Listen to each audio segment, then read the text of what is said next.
c'est sur un, c'est Ravuna et Rav. Et la deuxième histoire, c'est sur Rabbi Yochanan ben Zakkai.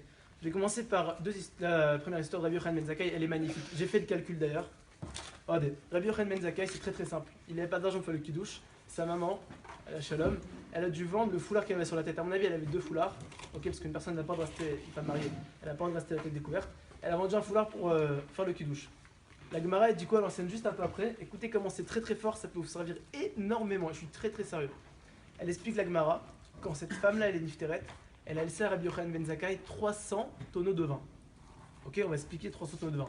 J'ai fait le calcul, concrètement parlant, il faut rentrer quand tu apprends quelque chose, il faut essayer de rentrer un peu plus de temps, de comprendre c'est quoi le vrai chat. 300 tonneaux de vin, j'ai fait le calcul. Un tonneau de vin, on va dire, et je suis gentil, je prends un tonneau de 100 litres. Je prends un vrai bidon, genre un tonneau, c'est 200 litres. Je prends 100 litres, ok? Ça coûte combien maintenant une bouteille plus ou moins moyenne? Ça coûte 5 balles. Une bouteille bidon, ça coûte 2,50 €, 3 €. Une belle bouteille, ça vaut, on va dire 10 €, on va dire 5 €, je suis gentil. 5 fois 100, donc il y a un bidon 100 litres, fois 5 €, ça fait 500, fois 300, ça fait 150 000 €. 1500. 150 000 €. Oui, en tout. En tout, ça fait 150 000 €. La Braïta, elle enseigne dans la suite que Rabbi Yochanan ben Zakkai, il est niftar, il a laissé à ses enfants 3000 tonneaux de vin. 1 500 000 €. Et encore, je suis gentil parce qu'à l'époque, le vin était très cher parce que c'était pas vraiment courant. Ok. 1 500 000 €. Et ça, c'est des chiffres globaux, ça peut être plus, ça peut être moins. Mais même si c'est 1 million ou si c'est 2 millions, c'est énorme. Bisrout quoi? Bisrout, comme elle n'avait pas d'argent, elle a vendu son foulard pour acheter du kidouche. Première histoire. De là, on voit quoi? De là que Kadosh Baruch Hu, il voit chaque mitzvah et récompense énormément. Et ça, c'est que le keren, c'est que les pérotes. Parce qu'on dit qu'il y a le fruit et l'usufruit. Le vrai fruit, la vraie récompense, elle est pour le lamaba. Ça, c'est une partie. Ça, c'est la première histoire. La deuxième histoire, elle est très importante maintenant, c'est quoi? Quand une personne nous fait une bracha, il faut toujours la renvoyer. Donc, c'est ça maintenant. Il y a une histoire, il y avait un rav, c'était un tzaddik, qui s'appelait Ravuna. Ravuna, maintenant, il avait une ceinture. Et sa ceinture, qu'est-ce qu'il a fait? Il n'avait pas d'argent pour le kidouche. Il a pris sa ceinture, il a été maintenant emprunté de l'argent. Et il a passé sa ceinture en gage. Et avec cet argent-là, il a acheté du kidouche. Et en allant à la synagogue, maintenant, il fallait qu'il attache son habit.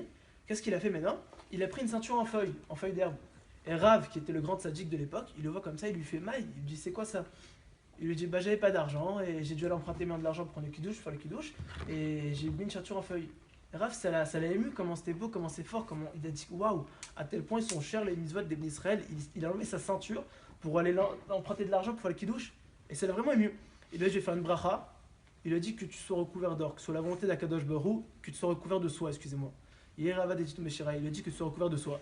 Et la Gemara raconte par la suite que Ravuna, maintenant il y a le mariage de son fils, et que maintenant Ravuna elle est allongée sur le lit, et ses filles et ses belles-filles elles ont commencé à enlever leur manteau, et elles ont jeté sur le lit, elles ont posé sur le lit tranquille, et maintenant Ravuna il était en dessous mais ils n'ont pas vu, et ce qui s'est passé c'est que la bracha de Rav s'est réalisée, et il s'est retrouvé recouvert complètement de soie.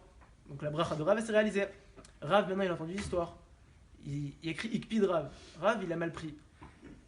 Bon il y a les Amouna, c'était Akadosh Baruch Hu qui a fait ça exprès, et Bashgar pratique, etc. Mais de là on apprend un enseignement énorme. Il lui a dit pourquoi quand je t'ai fait la bracha, il a dit Lama kiberarticha, tu m'as pas dit Vechen les morts. Il a dit pourquoi quand je t'ai fait la bracha, tu m'as pas envoyé? Parce que quand je t'ai fait la bracha, il y a eu un Edraton. Edraton c'est quoi? C'est un moment propice. Akadosh Baruch Hu décide, ce moment-là c'est un moment propice.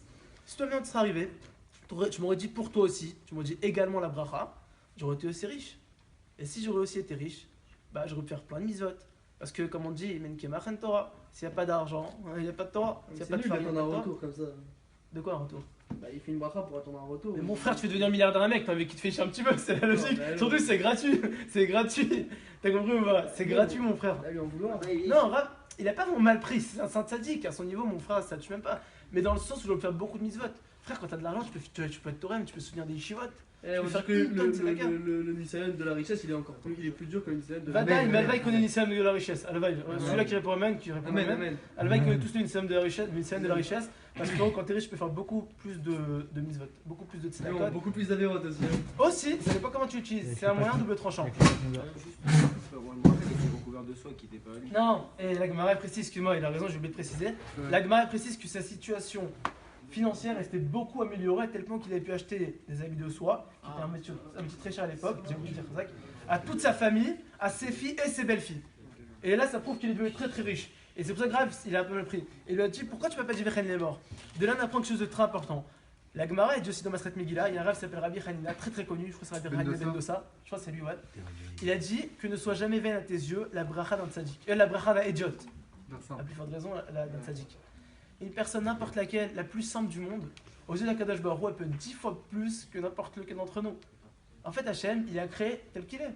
Et une personne, plus les tam, d'ailleurs, Akadosh Baruch Hu, il aime les tam. C'est écrit quoi dans la Torah? Tamim tiem Hachem Elokecha. Les gens, ils croient que le tam, c'est un teubé, c'est le simple comme ça. C'est pas vrai du tout. Une personne qui est tam, c'est un intègre. Il est simple, dans le sens, il n'est pas vicieux. Au contraire, c'est qu'il a été de dingue, mais lui, il essaie d'être simple dans la Vodat Hachem. Pas de se compliquer. Il essaie justement de faire le mieux possible pour servir Hachem. Comme un fils qui sert un père. Et c'est ça qu'Akadosh Baruch Hu veut nous. Qu'on devienne des tam. Pas tam comme dans la Gada, genre on voit dans les illustrations, on voit un bête comme ça, que c'est pas posé question, non, pas ça, c'est évidemment. Akadosh Baruch Hu, ce qu'il veut, il veut une personne maintenant qui s'efforce et qui soit intègre dans la halacha. Pas qui essaie de parce que ceux qui connaissent plus ou moins la halacha, ils disent que plus une personne connaît la halacha, plus il peut essayer de s'en sortir et trouver des failles. Et c'est pour ça que c'est très important d'être tam dans le sens. Raphaël, ramenez, je vais faire tout de suite le gazish. Dans le sens maintenant où une personne doit essayer de servir à Kadosh Baruch Hu de la meilleure manière possible. Et je finis dessus, on résume en une phrase.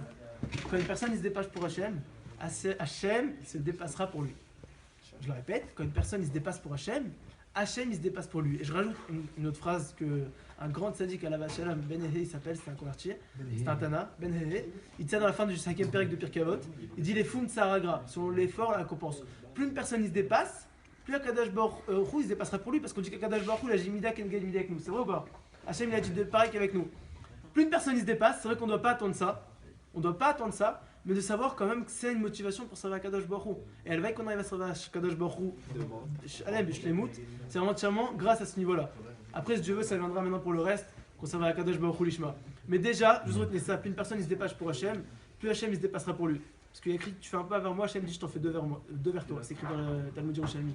Donc, si une personne Rajvé Shalom, il a fait des bêtises, il a fait des mauvaises choses, ok? Écoute bien, Benita, si une personne il a fait des bêtises, des erreurs, qu'il sache que s'il se dépasse, bien qu'il ne mérite pas, ok? Comme quand une personne il répond au Kaddish, bien qu'il ne mérite pas, Kadosh Baruch Hu il annule les mauvais décrets. C'est vrai que tu ne mérites pas, mais tu t'es dépassé. Comme tu t'es dépassé et que moi, j'ai mis c'est les règles du monde, Kadosh Baruch Hu il a créé un monde avec des règles naturelles, physiques et spirituelles. Il est obligé d'agir comme ça. Et donc ça vaut le coup de le savoir. Maintenant je fais le sioum. Bezrat Hashem, Baruch Hashem. Adran alach masret Megillah, Adran alach, Datan alach masret Megillah, Datachan alan, Lat Hashem minach masret Megillah, Hashem minan, La balmaden, La balmadat, Yiratzem Mifenecha Adonai Elonu Velatenu, Shete Toratecha Umetenu Balamazet, Ute Imanu Lalamabar, Hanina bar papa, Rami bar papa, Nachman bar papa, Achai bar papa, Abba Marie bar papa, Rafram bar papa, Rochish bar papa, Soucha bar papa, Ada bar papa. Daru bar papa, Arem Adonai Elonu Dirat Toratecha Befinu Befshet Amcha B'Israël, Veni Kulanu Nachnu Vetzetzanu Vetzetzanu Vetzetze Amcha B'Israël, Kulanu Deshemcha Lomdet Torat Lishma, Moivai Techakemeni Mizotera Kilo Lamili, Yehi Bitamim Bechokecha Leman Loevosh Lolam Loshkar de Pikudecha, Kibam Chitani Baruch Ata Adonai Levinokkecha. Amen, Amen, Amen, c'est la veine. Modim Achnu Lefanecha Adonai Elonu Lavtenu Samtach Elkenim Yeshua Bet Midrash, Samtach Elkenim Mekranot. אנו משקיעים, אנו משקיעים דברי תורה ומשקיעים דברים מטלים, אנו עמלים וממלים, אנו עמלים מקבלים שכר ואינם עמלים אינם מקבלים שכר, אנו רץ ומרצים, אנו רץ לחיי עולם הבא ומרצים בהכשרת, שנאמר ואתה אלוהים תורידם בהכשרת